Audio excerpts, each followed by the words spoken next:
Once again, it's me, Yaya the crazy man, talking the facts. I would just like to cover a few points of discussion. Point number one, I do not understand how, as American citizens, regardless of how you became a citizen, that we can promote the idea that there is a secret organization recording everyone's secret for our protection. That doesn't make any sense to any rational mind. Considering that if they're recording all these things from all over the world, there's no possible way they cannot know the events that are taking place when they are taking place, like the Boston bombings, like opportunists who want to commit different type of crimes, which is what it is, crimes. It's not jihad. It's not saving America from terrorism. It's not any of the titles given to criminals committing crimes. The reality is it's crimes. Now, I understand the hypocrisy of people who have deluded themselves in thinking that God is going to give them rewards because they are exempt from the crimes they commit upon others. I understand that. After all, there would never be any slaves if the slavers didn't think they were exempt from being slaves. Now, with that point made, that's the number one problem within our society today. We offer exemptions to criminals who say, well, I have to protect myself from being penalized for committing crimes or else I can't do my job effectively. And that's a pile of crap. Right now, our elected officials are telling us that we need to be disarmed while they're arming foreigners to overthrow who they choose. That's one of the greatest forms of hypocrisy. Just like the hypocrisy of Barack Hussein Obama and Hillary Rodham Clinton sitting down saying that they watched Osama bin Laden being killed, and then allow the public debate among the SEAL team members as to who pulled the trigger. I mean, isn't it on video? Didn't they sit there and watch it happen in real time? Even put out a photograph saying they watched it happen? But since they're confident that people are short-sighted and short-minded, all we have to do is lay low for a while until they forget about the issue. Then we can reinvent ourselves. Wonderful advice. Works very well. Now, I do not want to distract from the point of a journalist being murdered, may be a harsh word, but either way, his death was due to suspicious circumstances, and all his journalist friends, if you can call them that, don't seem to want to cover the fact that one of their own is dead. Now, I don't know if it's fear. I don't know if it's the promise of rewards for keeping silent. But if one of my friends ended up dead, I'd be concerned. I'd be really concerned. Now, I do realize that with the current events going on in Egypt, that the false idea that you have to accept the lesser of the evil. That's the con that was used to elect Barack Hussein Obama. I mean, Romney is the greater evil. We must accept Obama. It's the same crap being used in Egypt now. Morsi's lesser evil. I mean, if we don't take him, who are we going to take? The hardliners?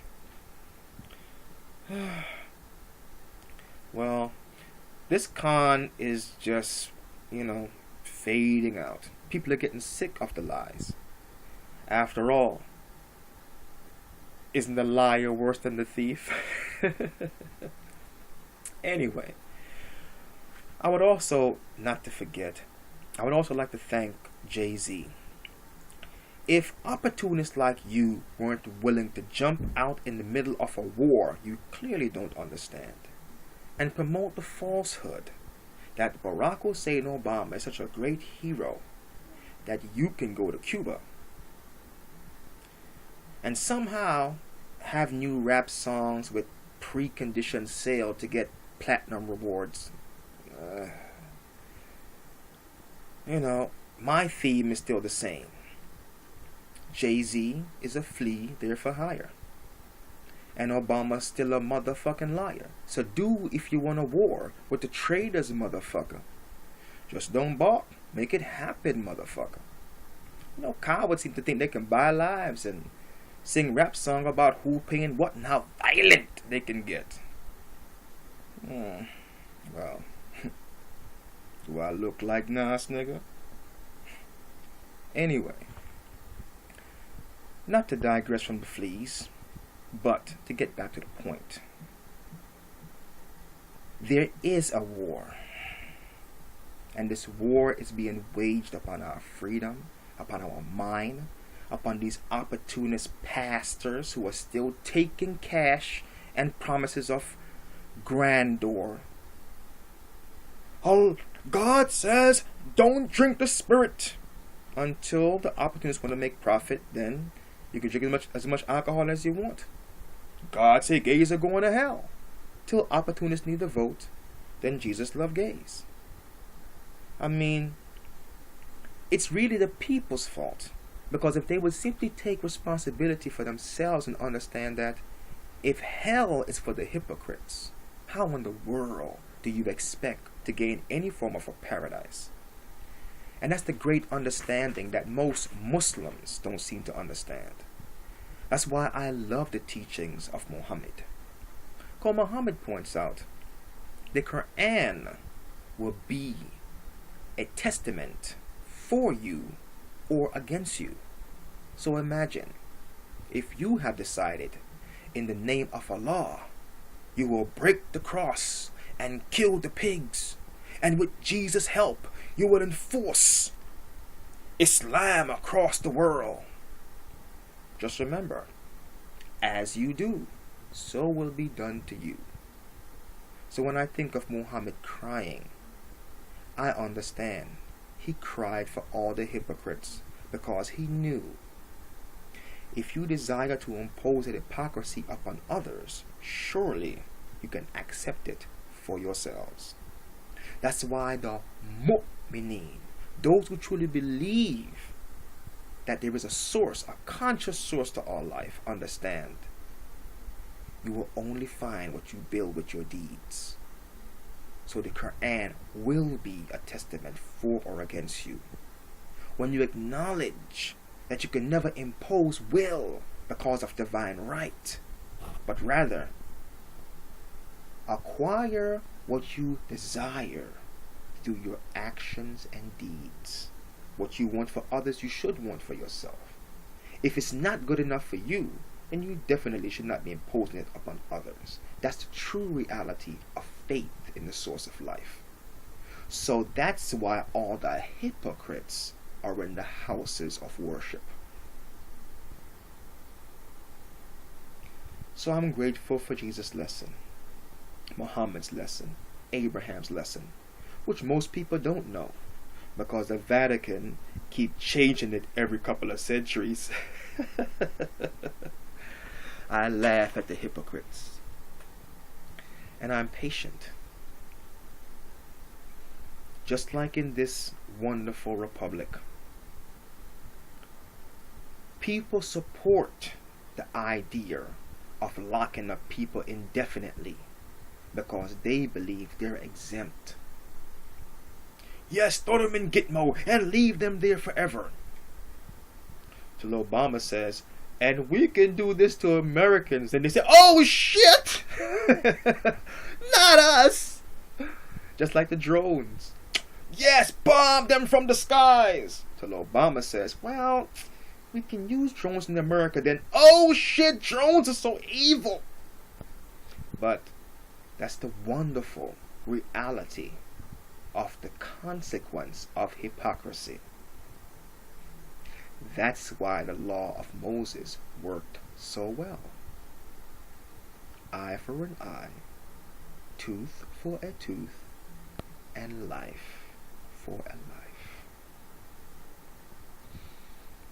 So, in this wonderful republic of God citizens who must ensure through their actions the liberty and justice entitled to all, like Ron Paul, sacrificed so much to attempt to educate us on, I congratulate Mr. Ron Paul for being a true hero, because no matter what, to the best of my knowledge, he didn't decide to vote for the lesser evil. I'm going to vote for Romney. I'm going to vote for Obama. He decided, to the best of my knowledge, not to vote for either one. But I could be wrong. I don't know where his vote went. But hey, it is what it is. People have to take responsibility for themselves. We are in a war, whether we want to be in a war or not. Opportunists are taking advantage of us. And it's mainly because of the citizens' complacency, citizens all around the world. That's why people are upset. Everywhere around the world is the same argument. Those in elected positions don't give a fuck about what those whom they were elected to represent think. They have their own agenda. The agenda of the highest bidder. And that's why none of us who fight for freedom give a fuck about living or dying. If we're all slaves, there's nothing to live for.